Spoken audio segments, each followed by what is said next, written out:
We have made it. Wooper Club Season 6 has reached its conclusion of the regular season. Week 9 is in the books.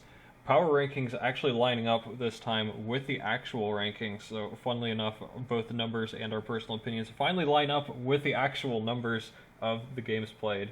So, very excited to get into this. I am Nate, or IllLogic, coach of the Buffalo Bouffalant. I'm, of course, joined by Steve, or SteveChuck, coach of the Waterdeep Wobbuffets. What's up, everybody? And let's hop into the power rankings. Shouldn't be too much of a surprise here, but the Waterdeep Wobbuffets are on top. Your Buffalo Bouffalant finally moving up to number 2. Summit County Psyducks at 3rd. Cincinnati Incineroar 4th. The Seattle Steamrollers with a last final week win, moving all the way up to 5th. And the Close Combat Club sneaking into the playoffs at number 6. So let's start from the very bottom. The Close Combat Club made it into the playoffs. They had a pretty shaky start to the season. But here we are. They had to finish off their season with a win against the Cleveland Caststorms, which they were able to execute. Steve, please take us through that battle, how they made it to this point. Yeah, John and his Close Combat Club, as you mentioned, faced the Cleveland Caststorms and were able to secure a 4-0 win with the team of Keldeo, Amoongus, Slowbro, Snorlax Gmax, Klefki, and Jolteon. Throughout this battle, John displayed some excellent pivoting, switching between the appropriate Pokemon to counter and check his opponent. He also made excellent use of Klefki throughout the match, bringing it in, I think, on 2 separate occasions, able to set up the screens, give his team that extra bulk it needed to continue pivoting, especially as there were rocks present for a large portion of the match. Just that residual damage made it necessary that the incoming damage was reduced. But in general, John just played very well moving around and made his first moves, bringing in the Snorlax against the Lapras Gmax, being able to win that battle of the Gmaxes. And Snorlax, obviously a great choice to face off against Lapras. That incredible special bulk and just the huge HP, able to easily sponge up attacks and dish them back quite powerfully and super effectively, and eventually able to break through the Lapras even through the Aurora Veil, while also stalling out quite a few turns of Aurora Veil. After that, it was just a matter of some smart switching throughout the rest of the game, knowing the speeds and when he had to switch out and when he could attack, picking up easy KOs on Hydreigon and Raichu due to speed, getting a nice burn on the Scolipede to prevent it from doing much of anything, and then using his Regenerator Core at the end to take advantage of the physically defensive pair new to this match of Stonejourner and Mudsdale. So yeah, overall, well played by John. Definitely deserves his spot here, getting this win and his previous wins, coming in as a 6th seed, and excited to see what he does in the playoffs. You have anything else you'd like to add about this match? Yeah, that Snorlax, definitely a great matchup against the Lapras, but I do want to highlight it got the KO with Brick Break, which was an awesome choice there for breaking through the screens he knew he was going to have to face off against anyways, while also raising his own attack in the G-Max form, so that was very nice. Light Screen in particular was, I think, the only screen that we saw from Klefki, but again, that paired really well with Slowbro in particular, who walled the physical mons that you mentioned, the Stonejourner and Mudsdale had to come. So we knew that Slowbro had a great matchup there, and Light Screen complemented the Slowbro's physical bulk so well. And finally, just Keldeo looked like it had a fantastic matchup, just being able to spam Secret Sword with relative ease. Once Lapras was gone, it could spam Water Moves with relative ease.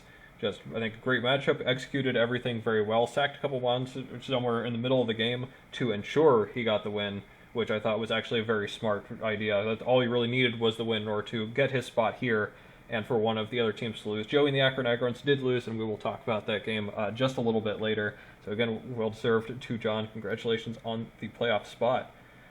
And in that first round, we'll talk about the matchups a little more later, but in the first round, he will be facing off against the Acme Summit County Psyducks, who in the final week faced off with Chad and the Seattle Steamrollers. So the 3 and 5 seeds here already faced off once. And in this battle, Chad was playing for his playoff life. Funny story, didn't actually realize he was playing for his playoff life until right before the battle started. And suddenly the nerves kind of took over. But as we could see him here at the number 5 spot, he was able to take the victory over the number 3 seed. So Chad and the Steamrollers getting a win on the final week against a very good team to take it there. So we can go over their battle a little bit more. Chad and Seattle Steamrollers brought his newly acquired Gmax Hatterene, Volcarona, and Rotom Fan, along with Crocodile, Blissey, and Corviknight, definitely favoring those last two as defensive core. Whereas Zach brought his Gmax Gengar, Rhyperior, Vaporeon, Rotom Heat, Kyurem, and Reboot. This game was definitely all about Chad and his 4-0 victory over Zach. He was required to bring 3 team members, but I thought he used them all very well. He actually got KOs on all of those mons. I think those were the only team members to actually even get any KOs. So it sure seems like the transactions worked out pretty well for him. I know we were pretty skeptical about him getting rid of the Gmax Venusaur, which was the kill leader on his team. But wow, did that Hatterene put in a lot of work. And he already has a lot of support from the Sun, which he didn't bring this time, which shows that he's able to function a little better out of the Sun here as well. Volcarona obviously works well in the Sun with boosted fire moves, but obviously it doesn't necessarily need that. It is a monster unto itself. Volcarona itself got a KO onto Rhyperior with a Giga Drain, which was super important. Amazing Hatterene switch on the Vaporeon. He knew the game that Vaporeon likes to play. Magic Bounce executed that very well. Bouncing back the Toxic, that was absolutely huge to help wear down Vaporeon, which Zach has used so well all season. Hatterene shut it down just immediately. Amazing timing on that Gmax too. His Trick Room was incredibly well timed. Like, it took full advantage of Zach's team, which had middle to high speed tiers, especially after he got rid of the Rhyperior early. And not only using the Trick Room, but then Gmaxing such that his Gmax would end on the final turn of Trick Room. And he was able to actually set it up again, which helped him take advantage of the Gengar switching in afterwards. So there really was no hole or opening for Zach to take advantage of, because he could just set up another turn of Trick Room, and Hatterene just absolutely dominated the matchup overall. And then Rotom Fan coming in to clean up. Great coverage. Shadow Ball doesn't look like the greatest move now that the Rotom forms don't have their Ghost Stab. Of course, that hasn't been true since Gen 4, but they keep the Shadow Ball from its original form, and that was just nice neutral coverage all the way around, especially without the Mandibuzz there, who would want to switch in an Electric type anyways if it were here. Honestly, he just took advantage of a lot of mediocre sets, got some Okos on things like the Rotom and the Gengar, which otherwise could have been enormous problems. Just very well played. Didn't even have to bring out the Corviknight or Blissey, and to that point too, Zach dropping the Rhyperior early to staying in on the Volcarona's Giga Drain meant that he didn't really have a way to break through Blissey anyways. He brought 4 special attackers in the matchup, and Blissey was always going to be sitting there waiting. Maybe the Rotom had Trick, maybe the Reboot could have done some good damage with a high jump kick. I'm not even sure if it gets that move because it's not even a fully evolved mon, but that just looked like a very tough challenge to break through, and him sacking the Rhyperior early was a little bit of an issue for that. The Rhyperior was very strong, was able to take a KO at least, and Kyurem in the back is just always such an amazing mon, able to actually take a hit from the Hatterene, but this match was really all Chad. Zach's kind of had a weird season where the top 4 teams have all been kind of bunched together. Zach has beaten all 3 of us, the Wobbuffets, Bouffalant, and Incineroar, but his 3 losses have come to 2 teams much lower, being now the Steamrollers, as well as 2 teams that missed the playoffs, the Agrons and the Kinglers. So it's been very odd for him. We'll see what happens when he's playing only the elite teams here in the playoffs. But Chad really starting to come through too. He dropped his first 4 games and won the last 4 to make it to this spot. So very interesting season for him. Excited to see what the new sets are going to end up doing in the playoffs. Anything else that you want to try to add to this match, Steve, before we move on? Yeah, I think the team I'm most scared of in the playoffs, just for that new factor, is definitely Chad with these 3 new members. I tend to really like seeing what people have done and be able to plan around it. You know, as you mentioned, we know the games Vaporeon plays, so you can plan around it. Chad's team is fresh, and we have no idea what's coming on these things. So it'll definitely be interesting to see how these new mons fare and how far they're able to get him in the playoffs. And I'm also very excited to see, you know, what's up with Zach? As you mentioned, he's done great against the top and done meh against some of the not top. So I'm very interested to see, as you mentioned, how he does in these coming weeks against just the top. I'm curious to see if maybe he puts more time and prep into the top matchups as opposed to, say, this one in particular, but either way, I wonder if maybe the playoffs will have him turn up, and maybe, like you said, maybe Chad will be a nice surprise factor for that too. I always like to say that the toughest matchup in Draft League is the rematch, particularly for the team that won, so that could make things a little more difficult. If you've beaten Chad before, now with a new team, he knows what you do not know what he does. So that could be very interesting to see indeed. So let's move on to the other matchup among the top teams. We have the numbers 2 and 4 seeds, the Bouffalant and the Incineroar face off. You know I always love hearing compliments from Steve, so why don't you talk about my 6-0 victory that I took over Matt and the Incineroar to move up to the 2 seed? Yeah. So Nate and his Buffalo Bouffalant brought a team of Dragapult, Mew, Silvally, Sandaconda Gmax, Mantine, and Vikavolt, facing off against Matt and a Cincinnati Incineroar, bringing a team of Steelix, Cinderace Gmax, Goodra, Clefable, Diggersby, and Inteleon. And as you mentioned, this was a 6-0 win for the Buffalo Bouffalant. At the start of the game, we saw an interesting and cool set from the Diggersby that we have not previously seen, a double dance set, able to set up the agility and Swords Dance, became a big threat, and then missed the Stone Edge and died in 2 hits. So, cool set. I really would have liked to see more of it. Turns out, with the Vikavolt being sashed, it wasn't going to get far anyways, but the miss just made it even worse. And I'm interested to see if Matt brings that Diggersby set again in the playoffs and what it can do, but it fell pretty flat in this match. Outside of that, this game was all Nate. And a huge shout out specifically to Mew. Mew put in a huge amount of work early with every new move it revealed, shutting down an additional threat. Matt switched out into Goodra, saw Will-O-Wisp switched out. Mew then used knockoff, switching to Clefable and taunted as well, and Clefable switched out. Just every new move was making Matt be like, oh crap, I don't want this in this matchup, and kept switching, and that provided some huge early pressure. Additionally, Nate, of course, has some dedicated checks to Matt's biggest threats. Mantine coming in on the Inteleon, knowing even after the focus energy and always critting, Mantine still walls Inteleon completely, being able to just sit there and roost all day and stall things out. Additionally, later in the game, Sandaconda Gmax coming in on Cinderace, knowing Sandaconda just completely walls that, and just an easy way to stall out the Gmax and easily take it out, too, with Sandaconda. Outside of that, once we get into the mid-game, again, Mew is the highlight. Mew just sits in there, spams knockoff and Will-O-Wisp, and removes items from basically everyone. It's very clear that Matt did not have this Mew set in mind when preparing, as there's nothing here to stop Mew. Mew just had free reign and could have just stayed in the entire game and gotten all these kills. However, of course, that wasn't Mew's job.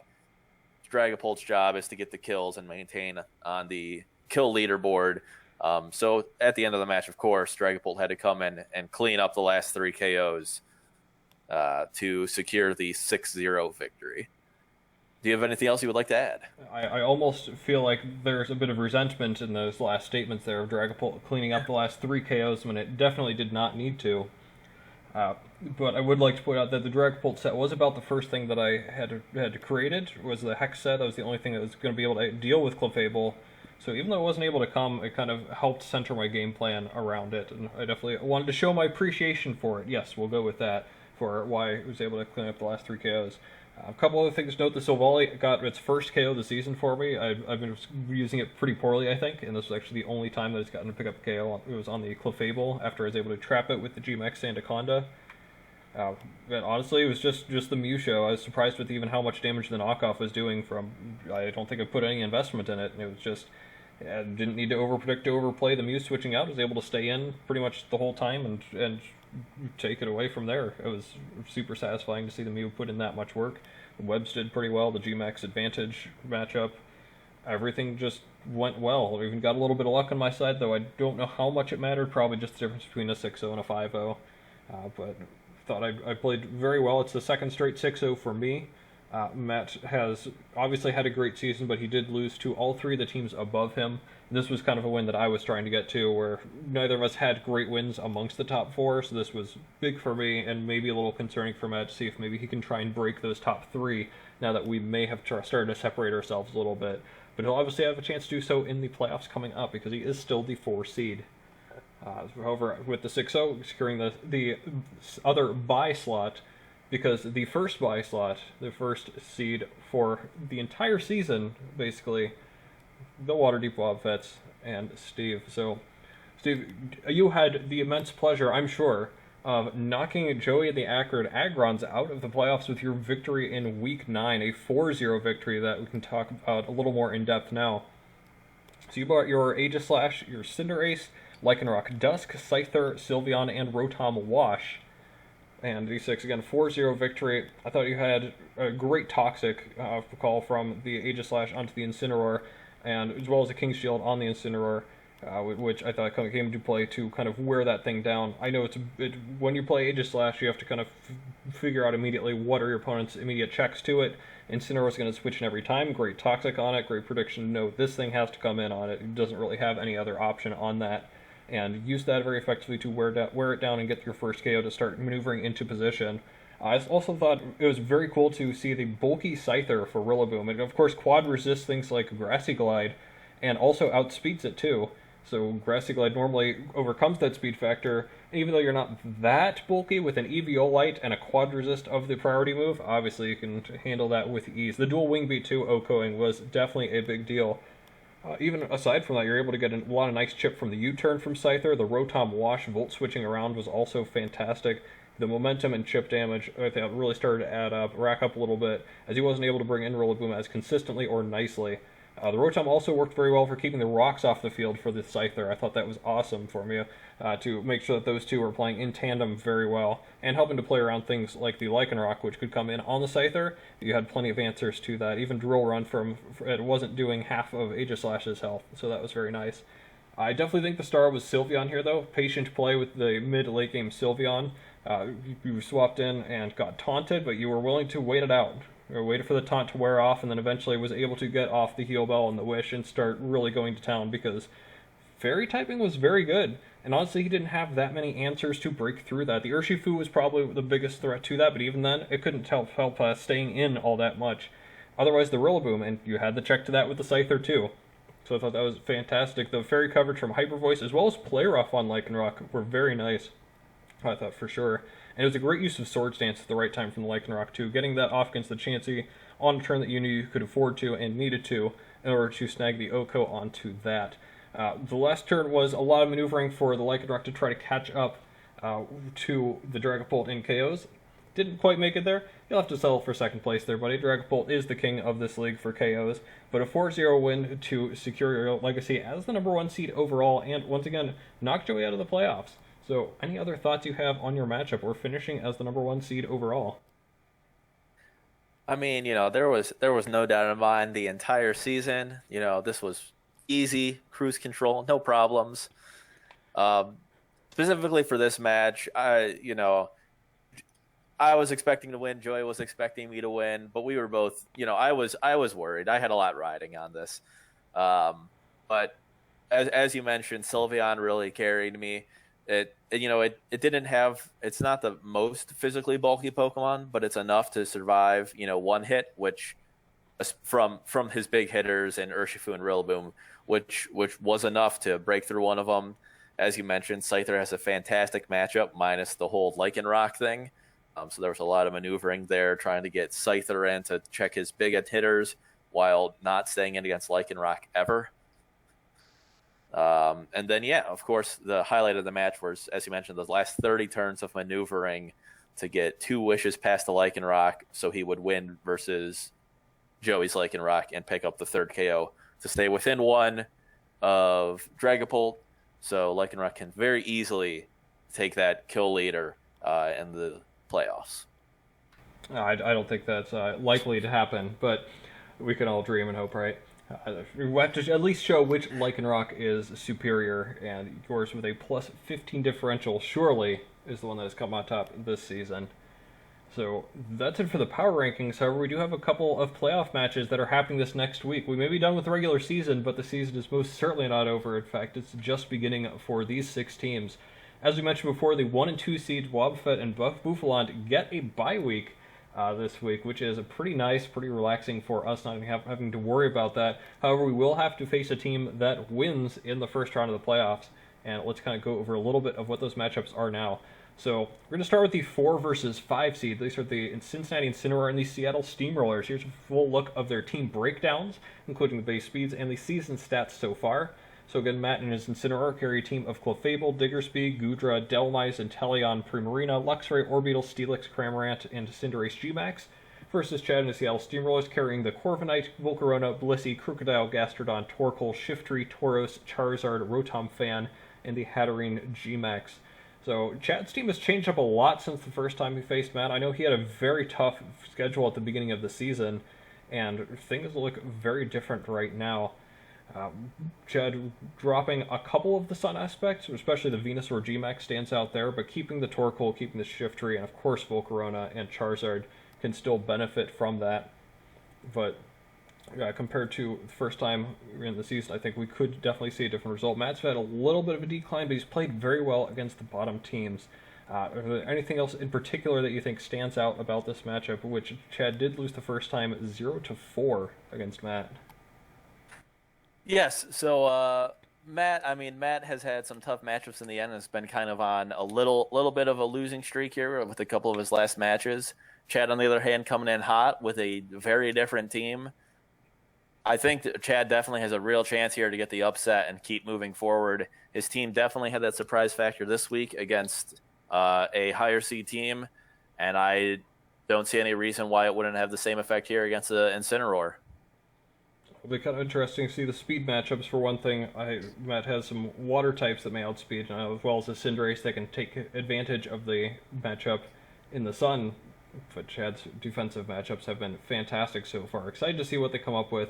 Again, Chad, we haven't seen too much out of his new members, so we'll get quite a treat there. And of course, the winner of this matchup will be facing Steve on that side of the bracket, the 4 versus 5, that is, gets to face Steve. And on the other side, we have the Summit County Psyducks versus the Close Combat Club, the 3 versus 6, the winner of which will play me, the Buffalo Bouffalant. So again, Zach and the Psyducks have a team of Kira, Mandibuzz, Rotom, Heat, Bronzong, Slurpuff, Serena, Vaporeon, Rhyperior, Reboot, Turtonator, and the Gengar Gmax. Whereas the Close Combat Club and John have Keldeo, Amoonguss, Haxorus, Slowbro, Escavalier, Klefki, Umbreon, Golurk, Jolteon, Torracat, and the Snorlax Gmax. Again, John's team has changed quite a bit this season. He has changed out his Gmax. He's acquired a Haxorus, which is an incredibly strong one, for sure. And he's definitely on a hot streak of his own. Whereas Zach, we talked about it earlier, not really sure what the real Zach is this season. Is the team that has beaten both Steve and myself, or is the team that has been beaten by some of the lower seeds that didn't even make the playoffs? That is kind of remains to be seen. Any particular thoughts about this matchup in particular? This one I am a whole lot less sure of. It's going to be an interesting match, as I don't recall when they played in the regular season, but I think it was week 1, actually. Week 1. Zach took a 4-0 victory. Oh, I do remember that match now, yes, where there was a sunny day fire punch turn. Yes, I think John has definitely come into his team a lot more since then. So again, even though he's coming in as the underdog, he's coming in with a couple key wins in the last few weeks, giving him momentum. And I think that could be enough here. The new team, again, can throw Zach for a loop, especially before. And in their first meeting, John was kind of trying to force the Mega Charizard and Sun. Now, throughout his time with the team, he learned to not force it, and then he even dropped it eventually, coming for this, I think, improved team here. So it'll be very interesting to see how effective this is and how Zach can handle this new Close Combat Club. Yeah, there's a couple of slower teams here too. We see the higher ends of the speed. Zach only 1 mon over base 100, the Close Combat Club only 2, so that'll be kind of interesting to see. A couple of slower, bulkier teams, right? Zach's leaned on the Vaporeon quite a bit this season, and John quite a bit on the Slowbro in particular, but the Regenerator core in general. So kind of excited to see if this bulkier matchup ends up playing maybe a little differently. Like, they both try to get their big punches in, and those big punches are very exciting to see. And again, the winner of this will end up facing me. But that will kind of do it here for the quarterfinals. Any other final thoughts or comments before we close things out here? Just excited for the playoffs. It's going to be exciting seeing how everything plays out. This is what we've been playing for this whole time, so we will see you next time. Maybe a little bit of a breakdown on how the playoffs have went, and another preview of the semifinals that are coming after this one, in which we finally get to play. So very excited, and we will see you then.